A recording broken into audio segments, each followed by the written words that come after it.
예전에 다른 영상에서 얘기를 한번 했었는데 제 성격이 진짜 이상했어요. 20대까지만 해도. 그때는 제가 우울증인지도 몰랐고 극도로 예민한 상태에서 상처투성이었기 때문에 매 순간 굉장히 날선 태도로, 방어적인 태도로 사람들을 대했었어요. 그리고 그때는 특히 어떤 소셜 스킬 같은 게 전혀 없었을 때여서 어디 가서 뭐 이쁨 받거나 좋은 평가를 받을 만한 그런 사람은 아니었어요. 그래서 지금 제 곁에 있는 사람들 중에 저랑 알고 지낸 지가 10년이 넘은 사람들은 거의 없어요. 대부분 다 제가 대학원을 졸업한 이후에 만난 분들이고 지금의 저는 이제 그 사람들로부터 어떤 애정이나 긍정적인 평가, 정서적인 지지를 충분히 받고 있습니다. 그 20년 전에는 미운 오리 새끼였고 천덕꾸러기였고 은따였던 사람들로부터 좀 무시당하고 또 이렇게 꺼려지던 존재였던 제가 지금은 주변 사람들한테 이쁨을 받고 그리고 본인들이 힘든 일이 있을 때 도움을 받을 만한 사람으로 저를 떠올리고 우리가 서로 아주 사소한 기념일 같은 것들을 챙겨주고 또 어떤 모임이 있을 때마다 불러주고 하는 그런 대상이 될 수 있었던 방법, 그리고 이렇게 되기까지 그 과정에 대한 이야기를 해보려고 합니다. 우선 저는 과거의 저부터 돌아봤던 것 같아요. 주변 사람들이랑 계속 그런 트러블이나 문제가 있다는 거는 나한테도 무슨 문제가 분명히 있는 거고 내가 사랑받음직하지 않은 어떤 사람이라는 거를 누구보다도 저 스스로가 뼈저리게 느끼고 있었잖아요. 그러면 나는 왜 이렇게 못난 아이일까? 내가 왜 이렇게 된 걸까라는 그 질문을 옛날에 어린 시절의 저부터 찾아보기 시작을 한 거예요. 되게 안타까운 얘기지만 어릴 때의 저는 긍정적인 감정을 주고받은 경험이 거의 없어요. 제가 성장 과정에서 있었던 어떤 사건으로 인해서 저는 꽤 오랜 기간을 부모 그늘 없이 지냈고 심지어 그 어린아이를 지켜줬어야 하는 어른들이 저한테는 가장 큰 적이고 가해자였었어요. 그 과정에서 저는 위약적으로 변해갈 수밖에 없었어요. 사람들한테 더 독하게 말하고 더 못되게 말하고 온몸에 가시를 세우고 나를 바짝 세워서 니들은 어차피 나 공격할 거니까 나 미워할 거고 나 죽이려고 할 거고 어차피 다 무시할 거잖아. 네가 나한테 그렇게 하기 전에 내가 먼저 너를 찌를 거야. 같은 마음이 속에 있었던 것 같아요. 그때는 스스로는 이런 걸 알 수 없었지만 돌이켜보면 내내 그 마음으로 지냈던 것 같아요. 안 그랬으면 고작 10대살밖에 안 된 그 어린 여자애가 어떻게 그 틈바구니에서 살아남을 수 있었겠어요.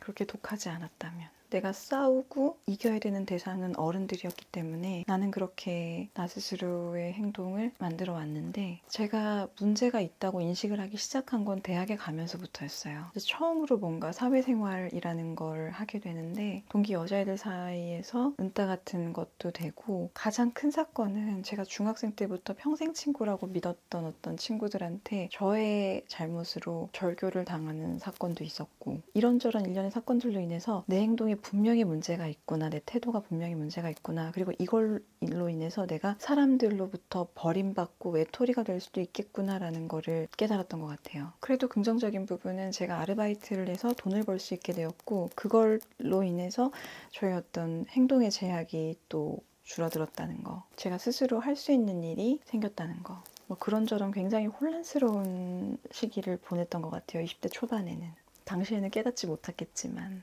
그런데 그 즈음에 제가 지금도 잊을 수 없는, 평생 잊을 수 없는 사건이 하나 있어요. 그게 착한 소정이 사건인데 그때 학과에서 MT를 갔는데 그때는 이 맥주 페트병이 없었어요. 그래서 다 이제 유리병 가져가가지고 맥주를 먹는데 MT 가니까 다들 술 막 먹고 고주망태 돼서 뻗어 있잖아요. 근데 전부 병맥주다 보니까 병뚜껑들이 바닥에 막 널브러져 있는 거예요. 보면은 분명히 이 술주정뱅이들이 밟고서 다칠 텐데 해서 그거를 하나하나 줍고 있었어요. 근데 이거는 제가 뭐 마음이 착하고 남들을 생각하고 배려해서 그랬다기보다는 제가 굉장히 했었잖아요. 어떤 위험한 상황 같은 거에 대해서. 그래서 그게 걱정돼서 아마 주었던 것 같아요.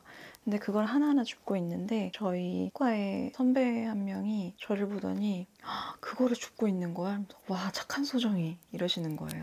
그리고 그 뒤로 졸업할 때까지 선배가 저를 착한 소정이라고 불렀었어요. 착한 소정이 안녕 뭐 이렇게 부르셨었거든요. 근데 제가 그게 정말 행복했었나 봐요. 지금도 생각이 날 만큼. 그게 아마 제가 처음으로 깨달았던 사건이었던 것 같아요. 내가 의도치 않았지만 내가 다른 사람들에게 도움이 되는 좋은 행동이나 친절한 행동을 하면 사람들이 나한테 그렇게 반응을 해줄 수 있구나. 나도 그런 말을 남들한테 들을 수 있구나라는 거를 그때 은연중에 깨닫게 된 것 같아요. 그렇게 해서 조금씩 다른 사람들한테 좋은 사람이 되어가려는 어떤 노력이랑 시도 같은 것들을 할 수 있지 않았나 싶어요. 물론 굉장히 오랫동안 위약으로 똘똘 뭉쳐서 지내온 부분이 있기 때문에 나의 행동이 위선이 아닐까 뭐 이런 생각으로 좀 번뇌했던 적도 있지만 그냥 사람들한테 친절하고 상냥하게 대하려고 했어요, 매사에. 별거 아닌데 만나면 인사하고 웃으면서 대답하고 그리고 제 말투가 되게 좀 듣기 좋지 않았거든요. 예전에는 이렇게 툭툭 던지고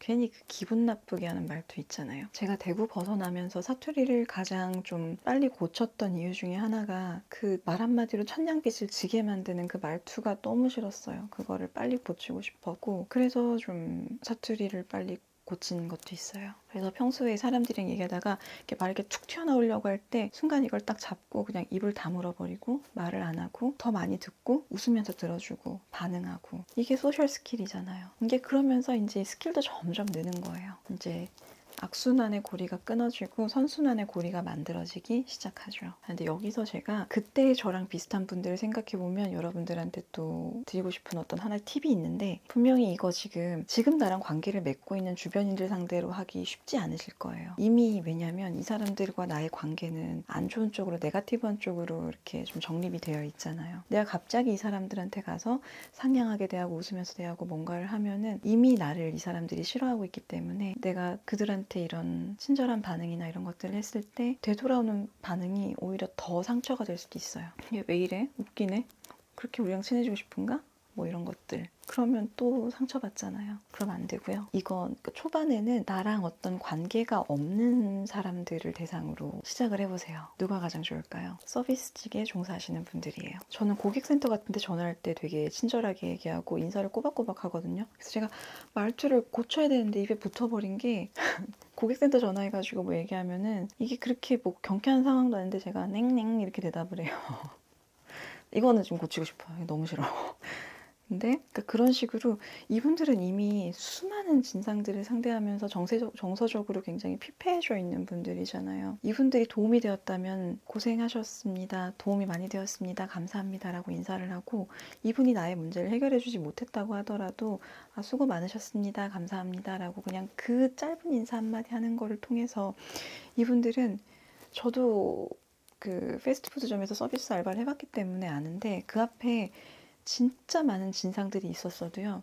나한테 되게 상냥하게 잘해주시고 나의 노고를 알아주시는 손님 한 분이 오시면 그 앞에 그 진상들 다 사라지고 마음이 녹거든요. 그래서 저 한번 온 적이 있어요. 너무 뭐랄까 그때 서름이 터져가지고. 그러니까 그분들도 비슷한 마음이실 거예요. 온갖 못된 인간들한테 시달리다가 누군가가 이분들한테 이분들의 그 노고를 치하하면서 감사의 마음을 전하면은 이분들도 본인들이 인사치레라는 멘트 말고요. 어떤 감사의 마음을 개인적으로 표현을 하실 때가 있어요. 그러면 그런 경험들을 여러분들이 하나하나 차곡차곡 정립하시는 거예요. 별거 안 했는데 내 인사말 하나가 누군가를 굉장히 기분 좋게 할 수 있구나. 그걸 깨닫고 나면은요. 전화 끊고 기분 되게 좋아요. 그래서 뭐 식당에를 가든 어디 매장에를 가든 편의점을 가든 웃으면서 인사하고 웃으면서 감사합니다라고 하고요. 처음에는 이제 뭐 조그마한 식당에 가서 사장님 혼자 요리하고 서빙하고 그러신 곳 있잖아요. 너무 맛있어요. 이렇게 하기 어려운데 한마디 해요. 이거를 계속 하다 보면은 이게 이 너스레가 늘어요 또. 최근에는 초밥집에 갔는데 초밥을 먹다가 이분들은 가게 열기 전에 준비할 거 굉장히 많고요. 가게 마감한 다음에 저 할 일이 정말 많거든요. 그러면은 점심에도 일을 하고 있고 저녁에도 하고 있고 도대체 언제 밥을 먹지? 라는 생각이 드는 거예요. 그래서 그냥 밥 먹다 말고 근데 식사는 언제 하세요? 라고 여쭤봤어요. 그랬더니 그분도 이제 접객을 많이 하시는 분이니까 너스레를 떨면서 막 나 눈물 날라 그래 막 이러시는데 그러면서 이렇게 웃으면서 밥 먹었던 기억이 있고 식사는 브레이크 타임에 하신대요. 브레이크 타임 생각을 못했어. 이런 경험을 여러분들이 계속 늘려가시는 거예요. 그러다 보면요, 이제는 내 주변에 있는 사람들한테 이걸 자연스럽게 할 수 있게 돼요. 그러니까 지금 나랑 아예 그냥 관계가 쫑난 사람들 말고 내가 살다 보면 주변에 이제 갓 관계가 생기기 시작한 사람들이 있잖아요. 그 사람들한테는 이제 내가 먼저 웃으면서 다가갈 수 있어요. 왜냐면 이제 나는 알고 있거든요. 내가 먼저 막 날 세우고 방어하지 않아도 웃으면서 다가가면 저쪽에서도 나한테 웃으면서 다가온다는 거, 그걸 내가 이제 알게 되었기 때문에. 물론 여전히 웃는 낯에 뒤통수 치는 나쁜 놈들이 있긴 하지만 이제 우린 알잖아요. 그 또한 예외라는 거. 99명의 좋은 사람들이 있는데 한 명의 그 나쁜 놈 때문에 내가 거기에만 막 또 집중해가지고 모든 것들을 망칠 필요가 없다는 거죠. 내가 살면서 마주치는 수많은 사람들에게 친절하고 상냥하게 대하세요. 그리고 그 대가로 그분들로부터 감사의 인사나 어떤 감사의 표정 또는 어떤 긍정적인 피드백들을 받아오세요. 그리고 그걸 내 안에 차곡차곡 쌓으세요. 그게 여러분들을 점점 더 다정하고 사랑스러운 사람으로 만들어줄 거예요. 분명히. 그리고 진짜 귀한 일은 지금 생기는데요. 그런 식으로 사람들이랑 관계를 만들어 나가기 시작하면 나한테도 되게 소중한 사람이 생겨요. 그러면 내 인생이 더는 하찮지 않게 돼요. 내 인생이 내가 얼마나 노력해서 지켜야 하고 열심히 살며 가꿔야 하는 귀한 것인지를 알게 돼요. 제가 대학에 가면서 평생 친구라고 생각했던 그 중학교 때부터의 친구들을 잃게 됐지만 대학 가서 아르바이트 하면서 지금 제가 평생의 베스트 프렌드라고 생각하는 친구들을 만날 수 있었어요. 만약에 제가 그때 변하려고 마음먹지 않았다면 이 친구들을 얻을 수 있었을까요? 최악의 경우에 저는 평생 친구라는 존재를 영원히 모르고 살았을 수도 있어요. 하지만 저는 저한테 그 친구들이 생긴 덕분에 제 인생에 대해서 저 스스로가 나는 그래도 꽤 성공한 인생이야. 나는 그래도 좀 잘 살았지 라고 얘기할 수 있고 앞으로는 더 잘 살아야지. 내가 니들을 잃지 않기 위해서라도 내가 나쁜 사람은 되지 않을게 라고 다짐하게 되는 그런 친구를 얻을 수 있었어요.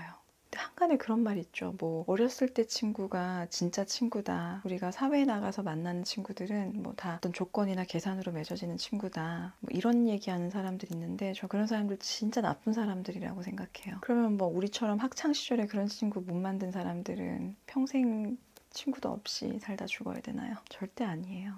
우리가 몇 살이든 인생의 어느 지점에 있든 어느 위치에 있든 하등 상관없이 우리는 언제든지 내 남은 일생을 함께 마음을 나누고 정서적인 지지를 주고받으면서 살 수 있는 친구를 만날 수 있고 만들 수 있어요. 제가 어떻게 이런 친구들을 만날 수 있었는지도 친구들이 허락을 해준다면 나중에 해보면 좋겠다는 생각이 갑자기 드네요. 아무튼 그렇습니다.